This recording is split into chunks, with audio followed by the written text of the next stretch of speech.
मुके रोजानो 200 भेरा कलमो शरीफ ला इलाहा इल्लल्लाह यो विर्द करनो है पर तवा बे के कम में मशगूल थी विया उहा शे रहजी वई डी जो रहजी वई तो रात जो अदा कई ओ पंजो जेको मामूल मुकर्रर कयो था न उनके छडणो ना कबूल आयागा पंज वक्त नमाज इया त तवा दे फर्ज अल्लाह जो वो तो ता कोन छडींदा हूं आई दुरूद शरीफ 313 भेरा पढ़न इहो भी तवा जे मथा जरूरी है महबूबन जो हक आ सा मदीने वाले साईं जो साथे हक 313 भेरा ए कलमो शरीफ ला इलाहा इल्लल्लाह तस्बीह पूरी दे मुहम्मदुर रसूलुल्लाह यो 200 भेरा अल्लाह जी वहदानियत यो पढ़न यो अल्लाह जो हक आ तवा यो जरूर पढ़ंदो समझो था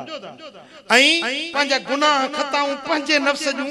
उन जे ला 200 भेरा इस्तगफार इया ता दे जरूरी है यो ता जे नफ्स जो हक है समझो था बाकी मुंजो हक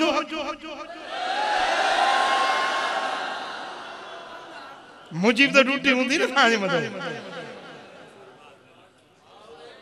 मुंजो हक ता दे यो आज रोजानो 1100 भेरा घट में घट जिक्र इस्म जात जो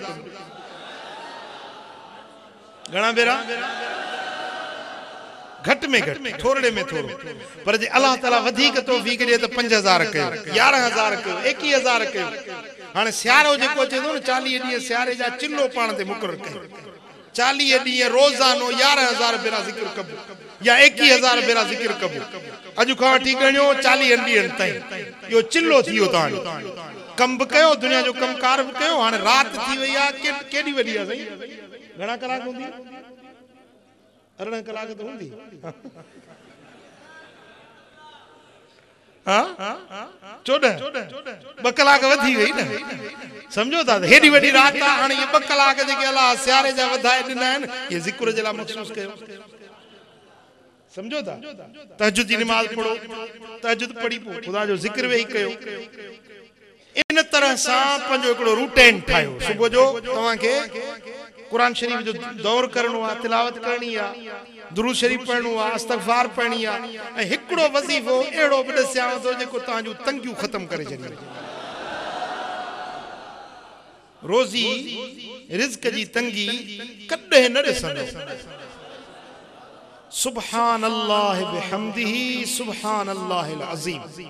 सुभान अल्लाह बिहम्दिही सुभान अल्लाहिल अज़ीम 200 भेरा इन जो रोज पढ़ो रोजी जी तंगी तवा कदे न ॾिसंदो समझो तो इहो पंजो एकड़ो दस्तूर अमल ठाए छडियो उन मुताबिक अमल कयो तवा जी जिंदगी सजाई गुजरे अल्लाह भी राजी मदीने वारो साईं भी राजी थे इंशाअल्लाह ताला सुबह जो मजलिस थींदी सुबह जो महफिल थींदी आई मोहब्बत जो गालियों थींदियों उन महफिल में शरीक थियो आखिरी दुआ नंगर करे पो तांगे अल्लाह ताला जल्ले शान शाल सा सभिनी के अमल जी तौफीक नसीब व अला आलिहि व सहबिहि अजमाइन اللهم يا رب بالمصطفى بلغ مقاصدنا واغفر لنا ما مضى يا واسع الكرم يا الله يا الله या अल्लाह इन सारी जमात राजी थी असांजा गुनाह माफ़ कर खताऊं दरगुजर कर पंजी महब्बत पंजे हबीब जो इश्क अता कर कर्ज वारन जा कर्ज लाह बीमारन के शिफा नसीब कर दर्दमंदन जा दर्द दूर कर साइलन जा सवाल पूरा कर मुश्किल ज़दन जो मुश्किलातूं आसान कर हाजतमंदन जो हाजतूं रवा फरमा या अल्लाह बेघरन के कुशादा घर दे छड़न के फरमा बरदार घर वारियों दे रे औलादन के साले औलाद दे औलाद वारन जे औलादन के फरमा बरदार अखियन जो ठार कर या अल्लाह औलाद वारन जे औलादन के दीन जो आलिम कुरान जो हाफिज बना या अल्लाह हिन पूरे मजमे ते पंजो रहमतूं ए बरकतूं फरमा या अल्लाह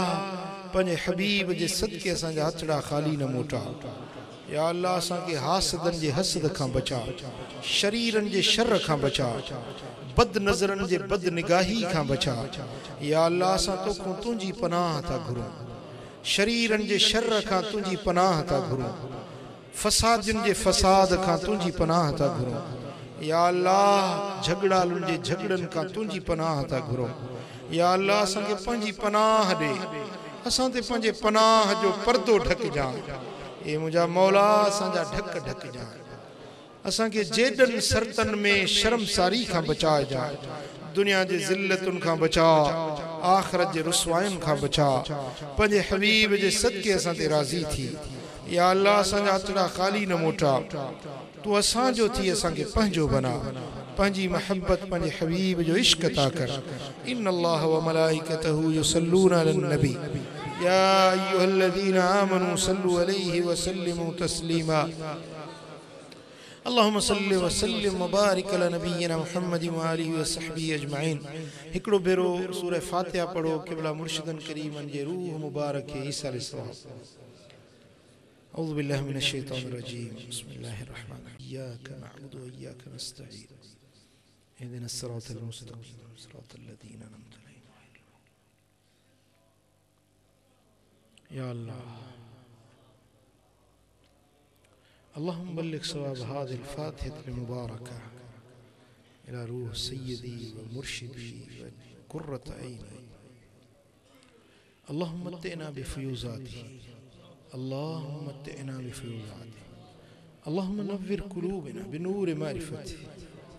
अल्लाहुम्मा इन्ना नस्अलुकल हुदा वत्तुक़ा वल अफ़ाफ़ वल ग़िना व सल्लल्लाहुम्मा अला हबीबिना मुहम्मद व आलिहि व सहाबिहि अजमईन।